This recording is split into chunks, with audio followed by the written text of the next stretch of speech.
Assalamualaikum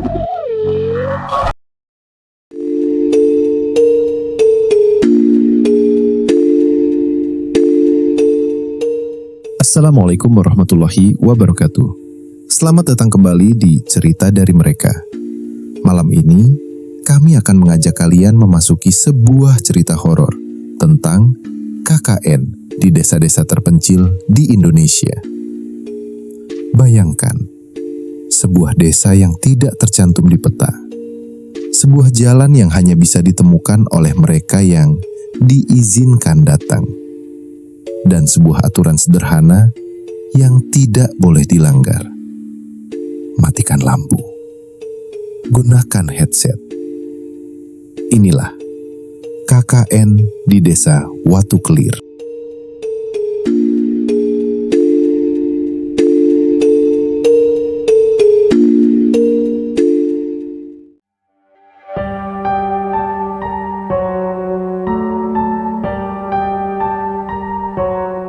Angin sore berembus pelan ketika sebuah mobil bak terbuka berhenti di depan gerbang kayu yang mulai lapuk. Di atas gerbang itu tergantung papan tua bertuliskan Desa Watu Kelir. Tulisan itu hampir tak terbaca karena lumut yang menempel bertahun-tahun. Di balik gerbang, jalan tanah merah membelah hutan bambu yang begitu rapat hingga cahaya matahari seolah enggan masuk. Suasana menjadi sangat sunyi. Bahkan suara burung pun perlahan menghilang, seolah-olah seluruh hutan sedang memperhatikan kedatangan mereka. 7 mahasiswa turun satu persatu dari mobil.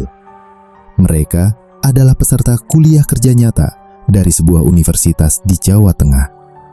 Kelompok itu terdiri dari Raka, ketua kelompok yang tenang dan rasional; Nisa, mahasiswi keperawatan yang peka terhadap hal-hal ganjil; Dimas, mahasiswa teknik yang selalu berpikir logis; Ayu, ceria dan suka memotret; Bagas, mahasiswa olahraga yang paling berani; Mira, pendiam namun sangat teliti; dan yang terakhir, Fajar, seorang mahasiswa yang sejak kecil sering mengalami mimpi aneh tentang tempat-tempat yang belum pernah ia datangi.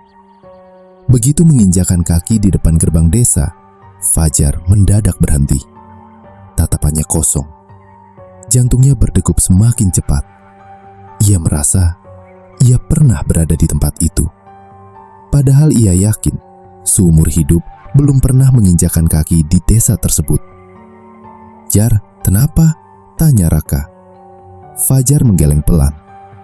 "Gak tahu, rasanya aku pernah lihat gerbang ini." Dimas tertawa kecil.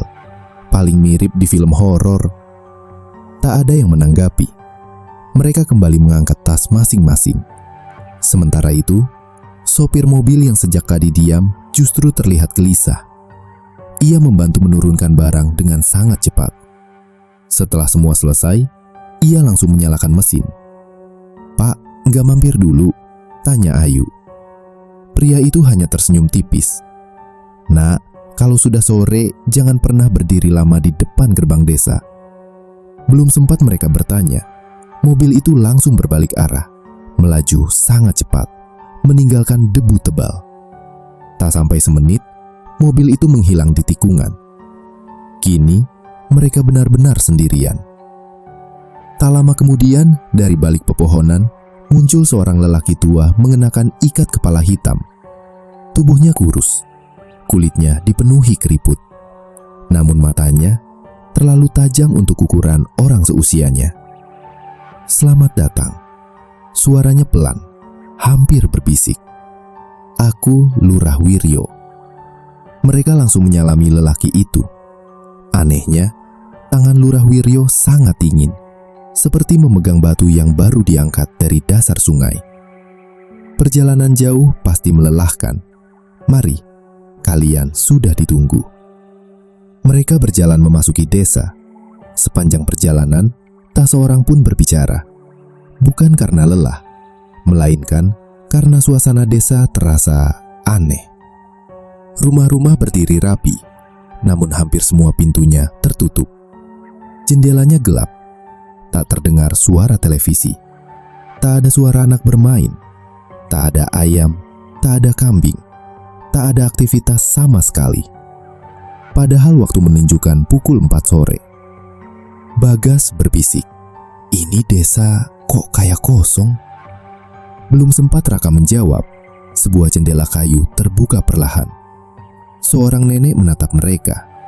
Tatapannya kosong, tak berkedip. Lalu, jendela itu kembali tertutup. Disusul jendela lain, dan jendela lainnya lagi. Kini, puluhan pasang mata mengawasi mereka dari balik rumah. Tak satu pun tersenyum, tak satu pun menyapa, hanya memperhatikan.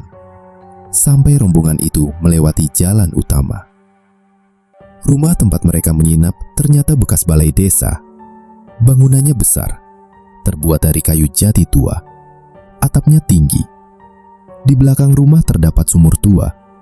Di sampingnya berdiri sebuah pohon beringin yang ukurannya luar biasa besar. Akarnya menjalar seperti ular. Lurah Wiryo menunjuk pohon itu. "Kalau malam, jangan pernah melihat ke sana." Bagas tersenyum. "Kenapa, Pak?" "Karena kadang ada yang melihat balik." Semua terdiam. Lurah Wiryo tidak tertawa. Raut wajahnya tetap datar, seolah kalimat itu bukan candaan. Menjelang maghrib, lurah mengumpulkan mereka. "Ada beberapa aturan selama kalian tinggal di desa Watu Kelir." Semua memperhatikan. Pertama, setelah azan maghrib, jangan keluar rumah. Kedua, kalau mendengar ada yang memanggil nama kalian di malam hari, jangan menjawab. Ketiga, kalau terdengar suara gamelan dari arah hutan, tutup semua jendela. Jangan mengintip. Jangan membuka pintu. Dan lurah berhenti. Tatapannya berubah serius. Kalau ada teman kalian yang mengetuk pintu setelah jam 9 malam, pastikan dulu itu benar-benar teman kalian. Suasana langsung berubah dingin. Ayu mencoba tertawa kecil. "Pak, maksudnya..." Lurah hanya tersenyum tipis. "Nanti kalian akan mengerti." Lalu ia pergi, meninggalkan mereka dalam kebingungan. Malam pertama tiba. Listrik desa sering berkedip. Lampu ruang tengah menyala redup. Mereka makan malam bersama. Awalnya suasana cukup santai. Namun perlahan, semua berubah. Sekitar pukul 8 malam, anjing-anjing mulai menggonggong bersamaan. Suaranya sangat jauh, seolah berasal dari dalam hutan. Lalu, mendadak berhenti. Serentak. Hening. Beberapa detik kemudian, terdengar suara gamelan. Pelan. Sangat pelan. Tang, tang, tang. Nada itu mengalun perlahan dari arah hutan. Nisa langsung mengingat ucapan lurah. Jendelanya. Mereka buru-buru menutup semua jendela. Bagas masih penasaran. Cuma suara gamelan. Mungkin latihan. Ia berjalan mendekati salah satu jendela. Raka langsung menahannya. "Udah, ikutin aturan aja." Bagas mengangguk. Namun rasa penasaran masih terlihat jelas. Pukul 9 tepat. Lampu padam. Seluruh rumah tenggelam dalam gelap. Mereka hanya mengandalkan senter ponsel. Beberapa menit kemudian, terdengar suara langkah kaki. Krek, krek, krek. Seperti seseorang berjalan mengelilingi rumah. Pelan, tidak tergesa-gesa. Mira menelan ludah. Siapa itu? Tak ada yang menjawab. Langkah itu berhenti tepat di depan pintu. Tok, tok, tok. 3 ketukan. Semua saling memandang. Lalu terdengar suara. "Rat, itu aku." Bagas. Raka membelalak. Bagas yang asli. sedang duduk tepat di sampingnya. Wajah Bagas langsung pucat. Aku di sini." Suara di luar kembali terdengar. "Rak, bukain. Ini dingin." Kini suara itu berubah menjadi suara Ayu. "Loh, aku di sini juga," kata Ayu gemetar. Ketukan kembali terdengar, lebih keras. Duk, duk, duk. Kini suara di luar berubah lagi, menjadi suara Nisa. Lalu berubah menjadi suara Mira. Lalu berubah menjadi suara Fajar. Satu demi satu, persis, tanpa ada perbedaan sedikit pun. Jantung mereka berdegup semakin cepat. Dimas berbisik, "Itu siapa?" Tak ada yang berani menjawab. Ketukan mendadak berhenti. Hening. Beberapa detik berlalu. Semua mulai bernapas lega. Namun, tiba-tiba terdengar suara dari belakang rumah. Suara seseorang sedang tertawa. Pelan. Semakin lama semakin banyak. 1, 2, 5, 10. Puluhan suara tertawa mengelilingi rumah bersamaan. Lalu, Fajar yang sejak tadi diam mendadak berdiri. Tatapannya kosong. Ia berjalan menuju pintu. "Jar!" teriak Raka. Namun Fajar tidak menjawab. Ia terus melangkah, seolah sedang dipanggil seseorang. Tangannya perlahan menyentuh gagang pintu. Sementara dari luar, terdengar bisikan yang sangat pelan. Akhirnya, yang ketujuh sudah datang. Lampu mendadak menyala. Semua suara menghilang. Sunyi. Fajar tersadar. Ia melihat tangannya sudah berada di gagang pintu. Wajahnya langsung pucat. Aku gak ingat apa-apa. Tak seorang pun bisa tidur malam itu. Dan mereka belum tahu bahwa kejadian itu hanyalah peringatan. Karena mulai besok, Desa Watu Kelir akan memperlihatkan wajah aslinya. Mentari pagi akhirnya menyinari Desa Watu Kelir. Namun, sinarnya terasa berbeda. Kabut tipis masih menggantung di antara pepohonan, seolah matahari pun enggan benar-benar menerangi desa itu. Raka membuka pintu balai desa dengan perlahan. Semalam, tak seorang pun benar-benar tidur. Mereka hanya memejamkan mata bergantian, sementara suara-suara aneh sesekali masih terdengar dari luar rumah hingga menjelang subuh. Yang membuat mereka semakin gelisah adalah jejak tanah basah di teras. Jejak kaki itu berukuran kecil, seperti milik anak-anak, namun jumlahnya puluhan. Jejak-jejak itu mengelilingi rumah mereka, tetapi tidak ada satupun yang mengarah keluar, seolah semua pemilik jejak itu masuk ke dalam tanah. "Aku yakin ada yang iseng," kata Dimas, mencoba tetap berpikir logis. Bagas menggeleng pelan. Kalau iseng, mana orangnya? Tak ada yang bisa menjawab. Sekitar pukul 8 pagi, warga mulai berdatangan ke balai desa. Berbeda dengan semalam. Kini, mereka tampak ramah.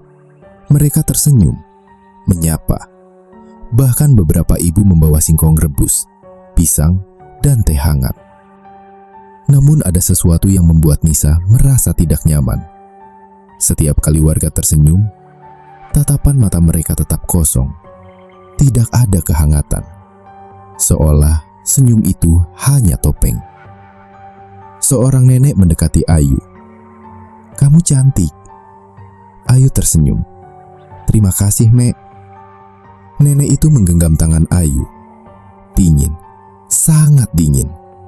Lalu ia berkata pelan, "Semoga wajahmu tetap sama, sampai malam ketujuh." Ayu langsung menarik tangannya. "Nek, Maksudnya apa? Tetapi nenek itu sudah berjalan pergi, seakan tidak pernah mengatakan apapun. Hari pertama KKN dimulai. Kelompok mereka dibagi untuk mendata jumlah penduduk, kondisi rumah, dan fasilitas desa. Raka, Dimas, dan Bagas menuju bagian utara desa. Sementara Nisa, Ayu, Mira, dan Fajar mendatangi rumah-rumah di sisi timur.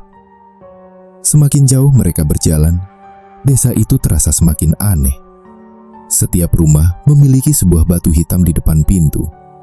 Bentuknya hampir sama, tingginya sekitar 1 meter. Di permukaannya terdapat ukiran melingkar yang sudah aus dimakan usia. "Ini batu apa ya?" tanya Ayu. Seorang bapak tua yang sedang menyapu halaman langsung menghentikan sapunya. "Jangan disentuh," jawabannya singkat. "Tapi ini batu apa, Pak?" "Batu penjaga." "Penjaga apa?" Pria itu hanya tersenyum. "Penjaga supaya yang di dalam tidak keluar." Mereka saling berpandangan. "Yang di dalam siapa?" Pria itu tidak menjawab. Ia masuk ke rumah, menutup pintu perlahan. Menjelang siang, mereka berkumpul kembali.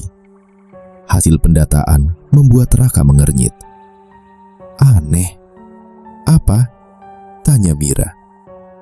"Jumlah rumah yang kita data ada 83. "Iya, tapi menurut data kecamatan, rumah di desa ini cuma 52. Semua terdiam. "Itu mungkin data lama," ujar Dimas. Fajar yang sejak tadi diam, tiba-tiba berkata lirih. "Bukan. Rumahnya memang bertambah." Semua menoleh. "Maksudmu?" Fajar memandang ke arah hutan. "Semalam aku mimpi. Di mimpi itu, rumah-rumah muncul sendiri, satu demi satu. Setiap kali ada orang meninggal, tak seorang pun menanggapi, karena wajah Fajar tampak terlalu serius untuk dianggap bercanda." Sore harinya, Bagas mengajak Dimas mengambil gambar pemandangan di dekat hutan. Mereka berjalan sekitar 500 meter dari desa.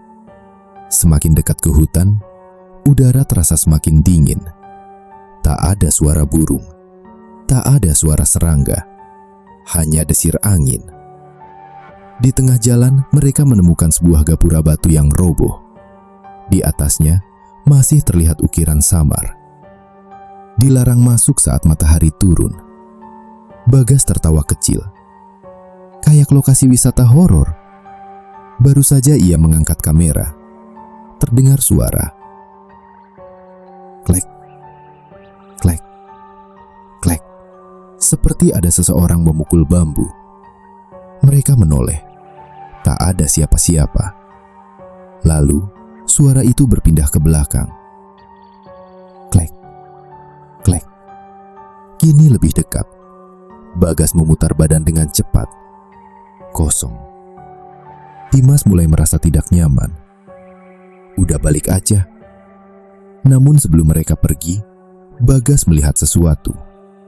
Di balik pohon besar, ada seorang perempuan. Rambutnya sangat panjang, mengenakan kain putih lusuh. Ia berdiri membelakangi mereka. "Bu," panggil Bagas. Tak ada jawaban. Perempuan itu perlahan mengangkat tangan kanannya, lalu mengangkat satu jari, kemudian 2, 3, 4, 5, 6, dan 7. Setelah jari ketujuh terangkat, kepalanya berputar perlahan. Bukan tubuhnya, hanya kepalanya. 180 derajat. Kini wajahnya menghadap mereka. Tanpa mata, tanpa hidung, tanpa mulut. Hanya kulit pucat yang rata. Bagas membeku. Dimas menarik lengannya. "Lari!" Mereka berdua berlari sekuat tenaga. Di belakang mereka terdengar suara tawa perempuan. Semakin lama, semakin banyak. Seolah seluruh hutan ikut tertawa. Mereka tiba di balai desa dengan napas memberitu. Wajah Bagas pucat pasi. Ada perempuan tidak punya wajah. Lurah Wiryo yang sedang duduk di teras perlahan berdiri. Kalian masuk hutan? Cuma pinggirnya. Lurah menghela napas panjang. Kalian sudah diperingatkan. Lain kali, kalau melihat seseorang menghitung sampai 7, jangan pernah ikut menghitung. Bagas mengernyit. Maksudnya? Lurah menatapnya lama. Karena angka ke-7 adalah jumlah persembahan. Malam kedua datang lebih cepat. Kabut turun sebelum maghrib. Seluruh desa kembali menutup pintu. Tak ada satupun warga yang terlihat di luar. Sekitar pukul 8 malam, mereka makan bersama. Suasana masih dipenuhi cerita tentang perempuan tanpa wajah. Namun, Fajar tampak tidak mendengarkan. Sejak sore, ia hanya menatap sumur tua di belakang rumah. "Jar," panggil Raka. "Kamu kenapa?" Fajar menjawab pelan. "Ada yang tinggal di dalam sumur." Semua langsung menoleh. "Apa?" Dia terus memanggil namaku. Bagas mencoba bercanda. "Jangan bikin takut." Fajar tetap menatap keluar jendela. "Aku serius." Dia bilang, "Masih kurang 1." Karena penasaran, Dimas diam-diam membuka sedikit tirai jendela belakang. Ia ingin memastikan tidak ada apa-apa di sumur. Namun saat melihat keluar, tubuhnya langsung membeku. Di bibir sumur, berdiri 7 orang, mengenakan pakaian hitam. Semuanya membelakangi rumah. Diam, tidak bergerak. Mereka berdiri melingkar, menghadap sumur. Lalu serentak, ke-7 sosok itu menoleh ke arah jendela. Padahal, tubuh mereka tetap menghadap sumur. Hanya kepala mereka yang berputar. Perlahan, hingga wajah mereka menghadap Dimas. Wajah-wajah itu sama persis. Semuanya memiliki wajah Fajar, dengan mata hitam pekat, dan senyum yang terlalu lebar. Dimas menutup tirai secepat mungkin. Ada 7 Fajar di luar. Semua langsung mematikan lampu. Tak ada yang berani mendekati jendela lagi. Lalu, dari arah sumur, terdengar suara yang sama. 7 suara. Mengucapkan satu kalimat secara bersamaan.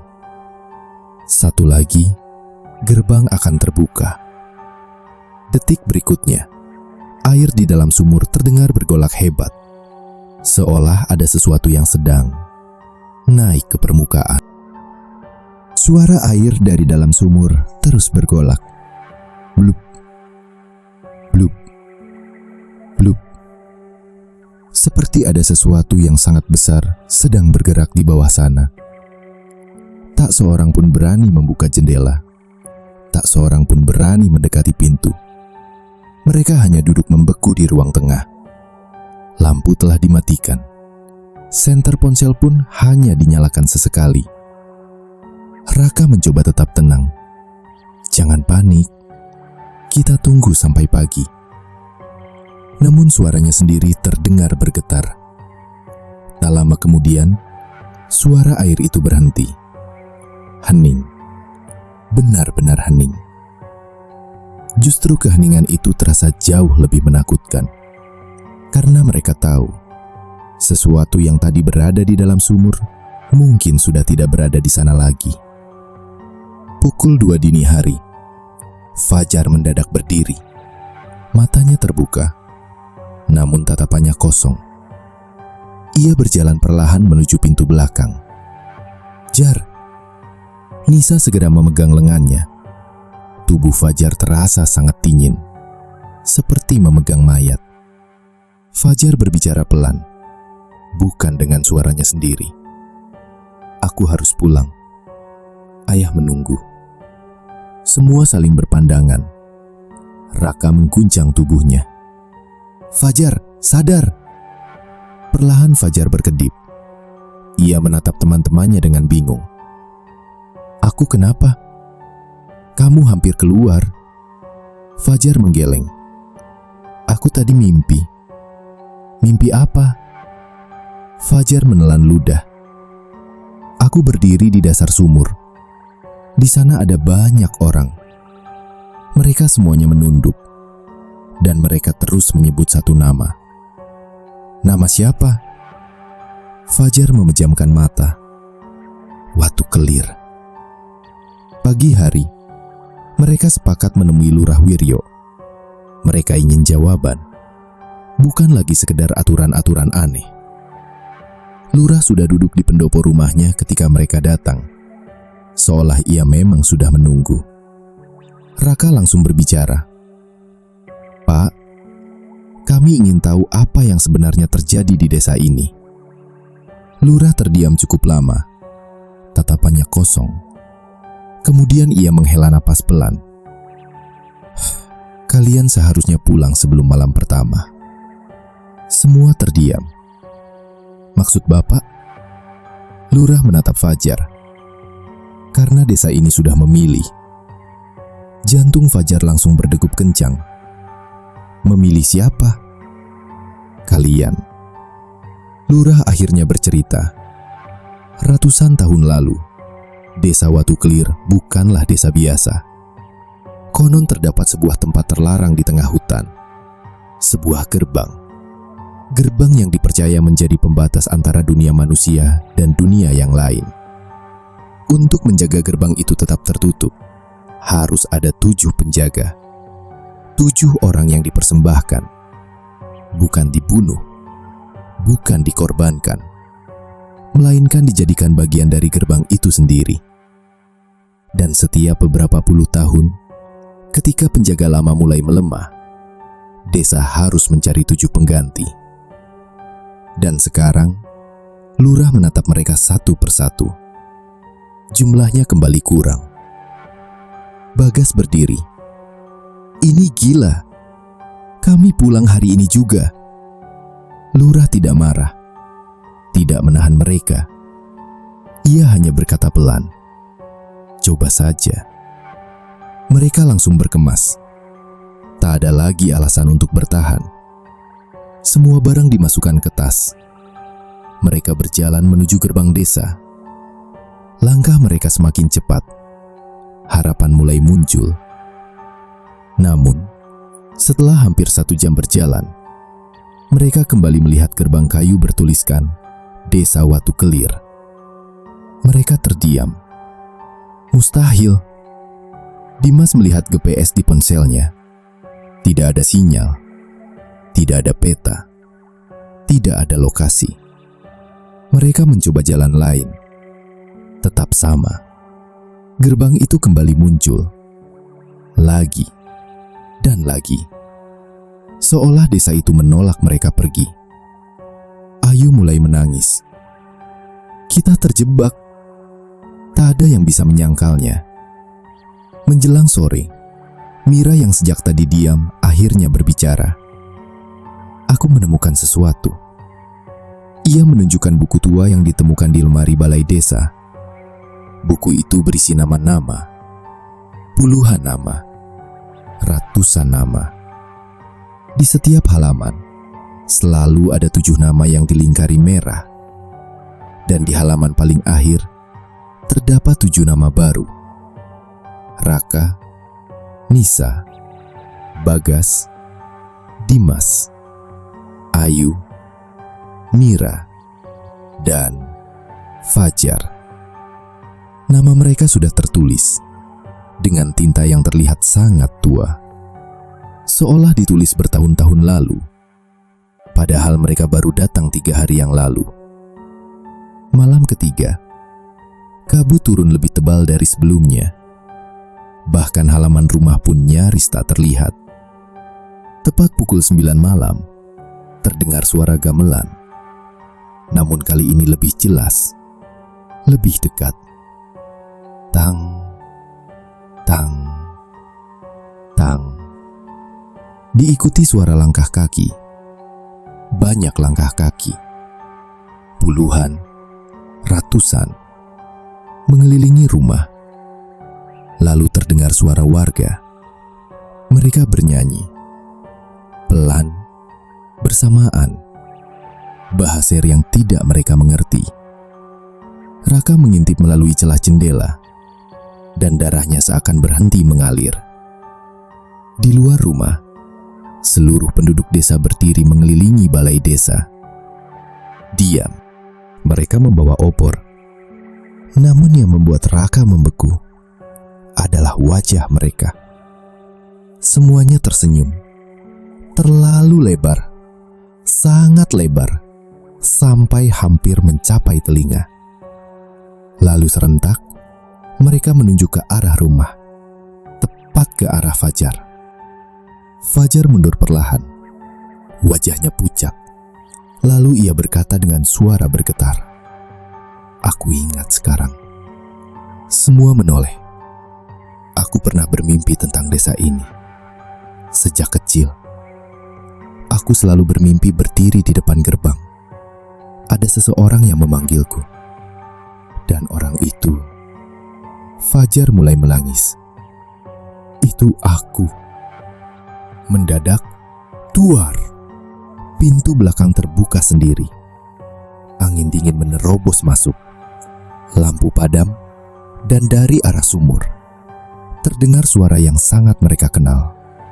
Suara Fajar. Namun Fajar masih berdiri di depan mereka. Suara itu berkata pelan, "Aku sudah menunggu kalian sangat lama." Bersamaan dengan itu, terdengar langkah kaki basah, naik perlahan dari arah sumur menuju rumah. Pintu belakang masih terbuka lebar. Angin dingin terus berembus masuk. Namun, yang membuat bulu kuduk mereka berdiri bukanlah angin itu, melainkan suara langkah kaki. Cip, cip, cip. Seperti seseorang yang berjalan dengan kaki basah. Setiap langkah terdengar semakin dekat. Tak ada satupun dari mereka yang berani bergerak. Fajar menatap pintu dengan napas memburu. Itu suara dari sumur. Semua mundur perlahan. Suara langkah itu berhenti tepat di ambang pintu. Lalu, keheningan. 5 detik, 10 detik. Tidak ada apa-apa. Bagas mengumpulkan keberanian. "Aku lihat." "Jangan," bentak Raka. Namun Bagas tetap melangkah. Dengan tangan gemetar, ia menyinari pintu menggunakan senter. Cahaya itu menyapu lantai. Tidak ada siapa-siapa. Hanya jejak kaki basah. Jejak itu masuk ke dalam rumah. Anehnya, tidak ada pemiliknya. Seolah seseorang yang tak terlihat sedang berdiri di hadapan mereka. Mereka memutuskan berkumpul di ruang tengah. Tak seorang pun ingin terpisah. Nisa memperhatikan jejak kaki itu. Jejaknya kecil, seperti milik seorang anak. Tetapi jumlahnya bukan 1 pasang, melainkan 7 pasang. Jejak-jejak itu masuk bersamaan, lalu menghilang di tengah ruangan. "Ada 7, bisik Mira. Angka itu lagi, selalu 7. 7 mahasiswa, 7 sosok di sumur, 7 nama dalam buku tua, dan kini 7 jejak kaki." Tepat pukul 11 malam, terdengar suara kentongan bertalu-talu dari seluruh penjuru desa. Tong, tong, tong. Bukan sekali, melainkan berkali-kali, diikuti suara gamelan yang kini terdengar jauh lebih keras. Tang, tang, tang. Lalu terdengar nyanyian, suara laki-laki, suara perempuan, suara anak-anak. Mereka menyanyikan lagu yang sama, namun bahasanya tidak dikenali. Raka mengintip melalui celah papan dinding. Apa yang dilihatnya membuat tubuhnya lemas. Seluruh warga desa berjalan menuju hutan. Mereka membawa obor, berbaris rapi, tanpa suara langkah. Yang paling mengerikan, tak satu pun dari mereka menyentuh tanah. Mereka melayang beberapa sentimeter di atas jalan, seolah kaki mereka sudah lama tidak menjadi bagian dari dunia manusia. "Jangan lihat terlalu lama." Lurah Wiryo tiba-tiba muncul di depan pintu. Entah sejak kapan ia berada di sana. Wajahnya tampak jauh lebih tua dibanding kemarin. Kulitnya pucat, mata cekung. Ia masuk dengan tergesa-gesa, lalu menutup pintu rapat. Mereka mulai berarak. Kalau kalian ikut melihat, mereka akan menganggap kalian sudah siap. Bagas langsung menghampiri Lurah. "Pak, tolong kami. Bawa kami keluar dari desa ini." Lurah menunduk. Air matanya jatuh. "Aku sudah mencoba. Selama 30 tahun. Semua terdiam." 30 tahun. Lurah mengangguk pelan. "Aku juga. Dulu mahasiswa KKN." Jantung mereka serasa berhenti. "Maksud Bapak?" Lurah menarik napas panjang. "Dulu kami datang 8 orang. Hanya aku yang tersisa. Aku tidak pernah berhasil keluar." Suasana menjadi semakin mencekam. Lurah membuka bungkusan kain lusuh yang dibawanya. Di dalamnya terdapat 7 gelang anyaman dari akar pohon. "Pakailah. Ini hanya bisa menahan mereka sampai menjelang subuh." Mereka segera mengenakan gelang itu. Hanya Fajar yang kesulitan. Saat gelang dipasang di pergelangan tangannya, akar itu langsung menghitam. Kemudian putus. Lurah membelalak. Waktunya hampir habis. Apa maksudnya? Lurah menatap Fajar dengan mata berkaca-kaca. Yang mereka inginkan bukan kalian semua, melainkan penjaga baru. Dan mereka sudah memilih Fajar. Fajar terduduk lemas. "Tidak, aku ingin pulang." Lurah memegang bahunya. "Kalau Fajar dibawa malam ini, kalian semua akan ikut mati. Tapi kalau dia tetap di sini, mungkin masih ada kesempatan." "Apa maksud Bapak?" tanya Raka. Lurah menatap ke arah hutan. Gerbang hanya bisa ditutup dengan darah orang yang dipilih. Tiba-tiba, duk, sesuatu menghantam pintu depan. Lalu sekali lagi, duk, duk. Suara itu semakin keras. Kayu pintu mulai bergetar. Kemudian terdengar suara seorang perempuan menangis. "Tolong, buka pintunya." "Itu suara Ayu," teriak Mira. Namun Ayu sedang memegang tangan Mira, masih berada di dalam rumah. Tangisan itu berubah menjadi suara anak kecil, lalu suara laki-laki tua, lalu suara Fajar. Semua berganti-ganti. Persis seperti malam pertama. Bedanya, kini suara-suara itu tidak lagi meminta dibukakan pintu. Mereka berkata serempak, "Kembalikan milik kami." Lampu minyak mendadak padam. Ruangan kembali gelap. Dalam gelap itu, terdengar napas seseorang. Bukan satu, banyak. Sangat banyak. Seolah puluhan orang kini berada di dalam rumah. Nisa menyalakan senter. Cahayanya menyapu ruangan. Kosong. Namun saat cahaya mengenai langit-langit, mereka semua menjerit. Di atas balok kayu, puluhan sosok manusia merangkak terbalik. Kepala mereka menggantung ke bawah. Mata mereka hitam seluruhnya. Mulut mereka tersenyum lebar. Mereka diam, hanya memandangi 7 mahasiswa itu. Lalu satu persatu, makhluk-makhluk itu mulai turun. Bukan melompat, melainkan merayap di dinding. Cepat, sangat cepat. "Lari!"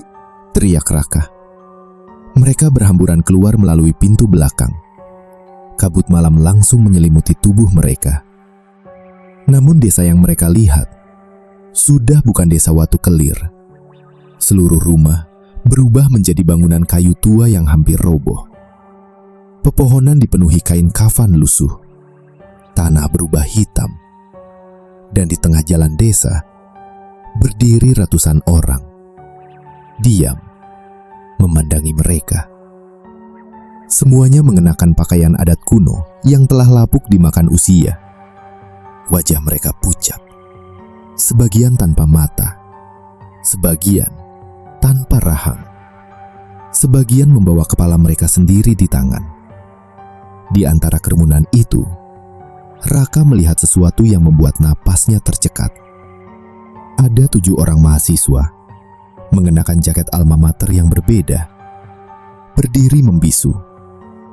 Tubuh mereka penuh lumpur.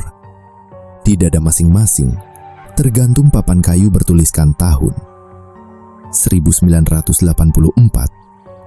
1996, 2008, 2017, 2021, 2024, dan satu papan terakhir masih kosong.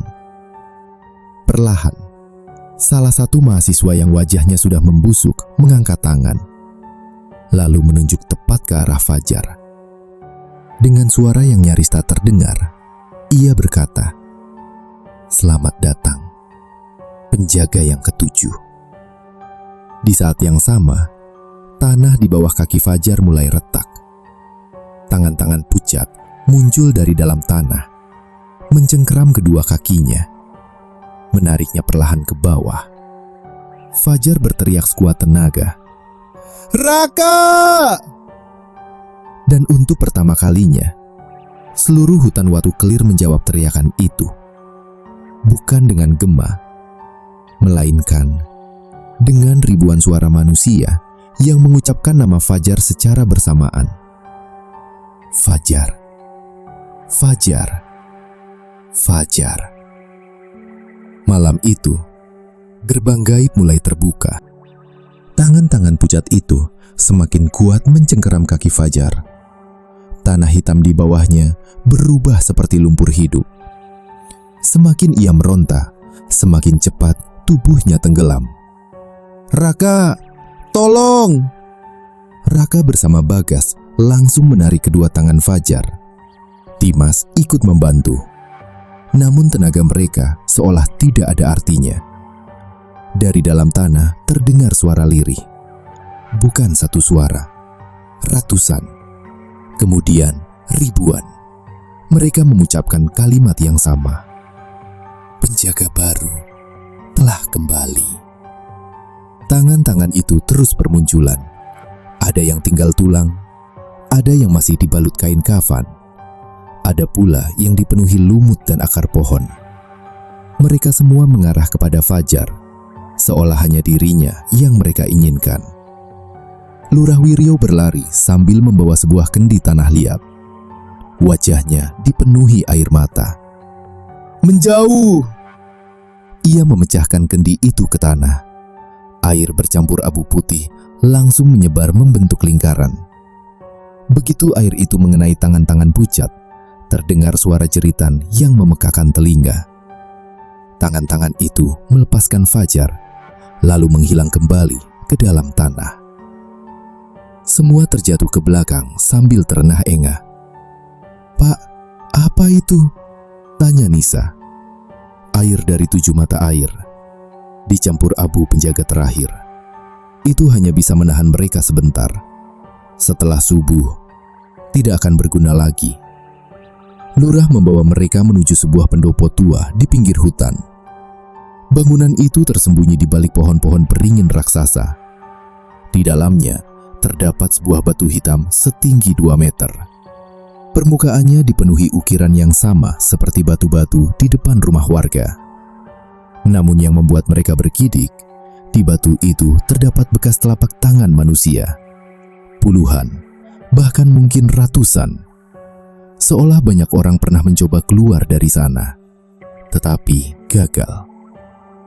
Lurah memegang batu itu perlahan. Inilah gerbang Watu Kelir. Gerbang yang selama ratusan tahun dijaga dengan nyawa manusia. Bagas mengepalkan tangan.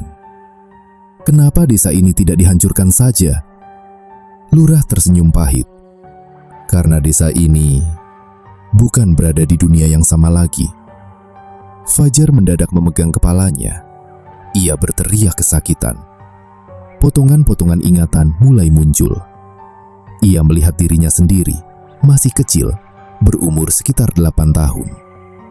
Ayah dan ibunya pernah melewati desa ini. Mobil mereka mogok di dekat gerbang. Malam itu, seorang lelaki tua datang menawarkan bantuan.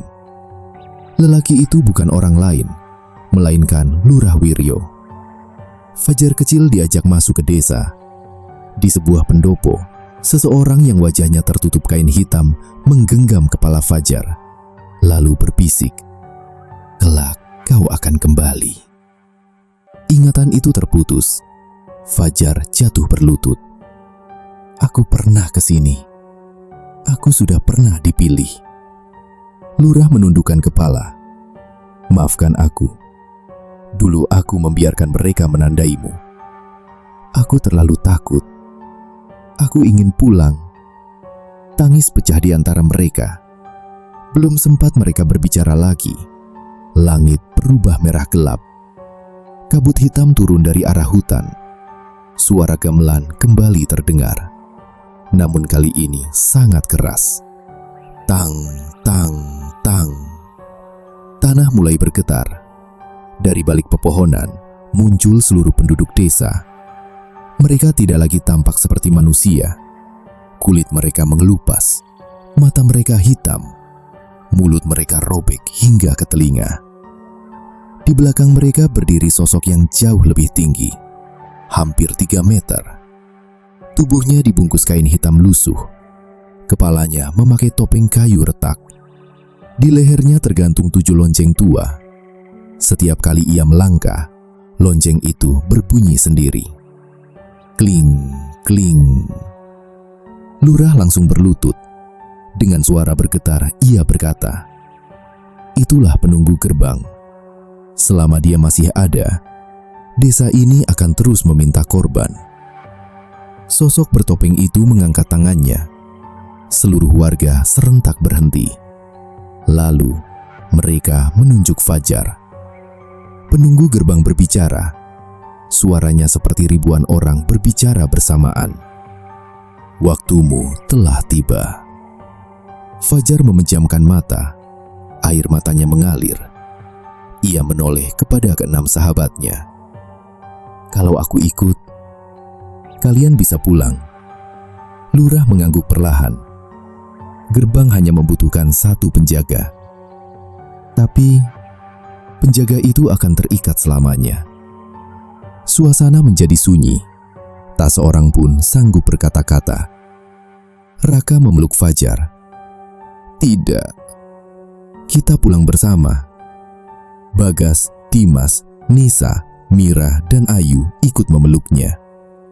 Mereka menangis, tak rela kehilangan sahabat mereka. Namun Fajar justru tersenyum.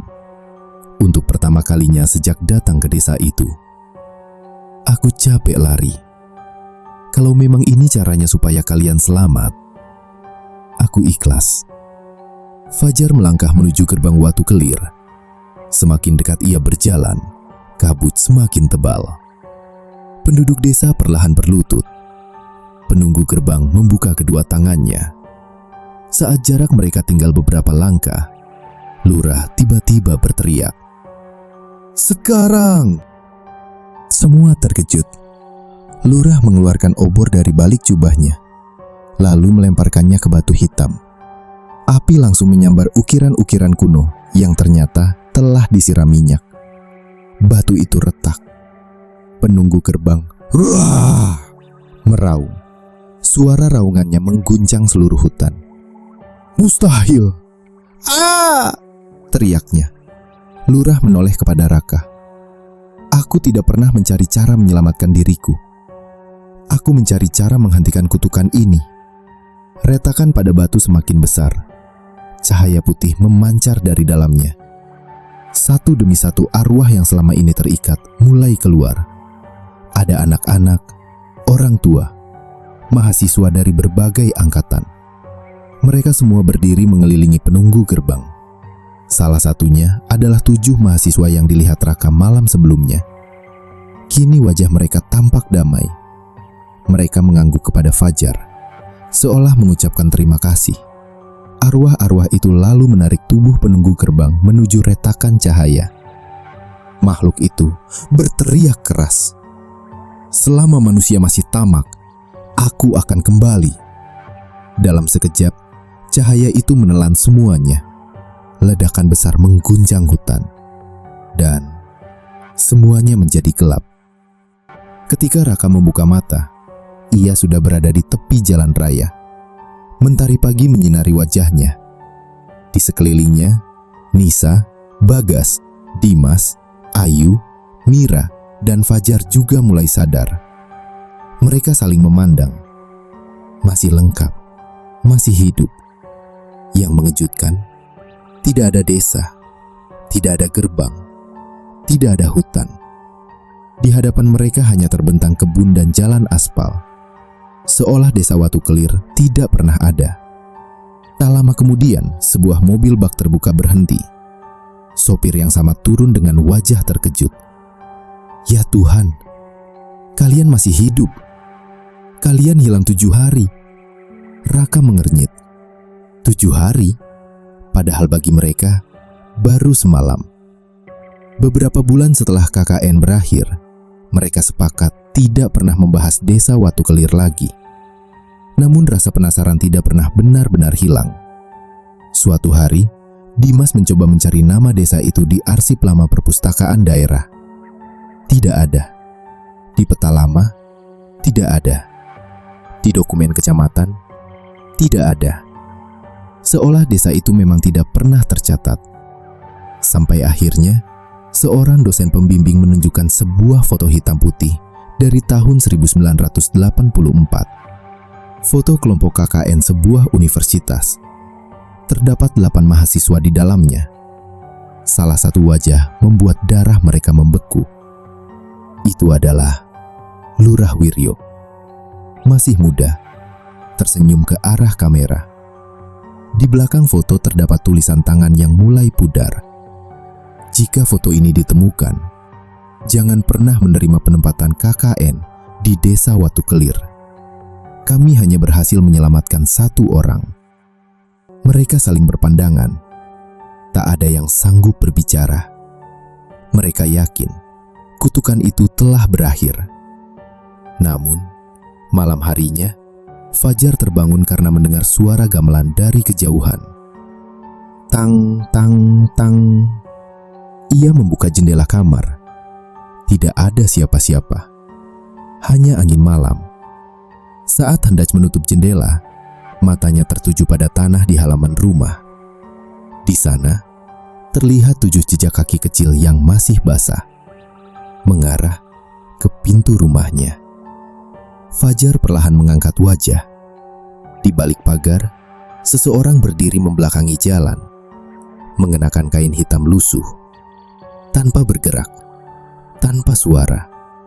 Lalu sosok itu mengangkat tangan kanannya, menghitung perlahan. 1, 2, 3, 4, 5, 6. Dan tepat ketika jari ke-7 terangkat, lampu rumah Fajar padam. Suara gamelan berhenti. Dan dari kegelapan, terdengar satu bisikan yang sangat pelan. Gerbang tidak pernah benar-benar tertutup.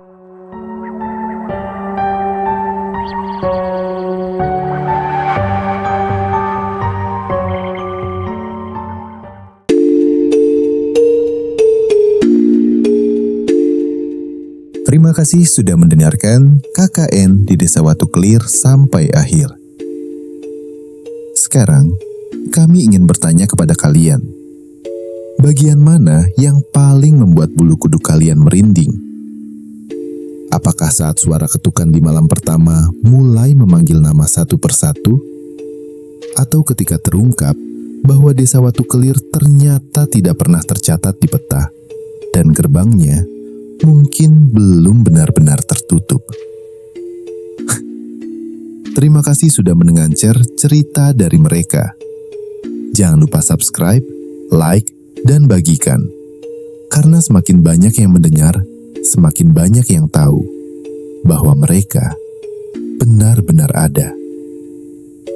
Jika suatu saat kalian mendengar seseorang memanggil nama kalian dengan suara yang sangat dikenal, pastikan terlebih dahulu bahwa yang memanggil benar-benar manusia. Sampai jumpa di cerita berikutnya.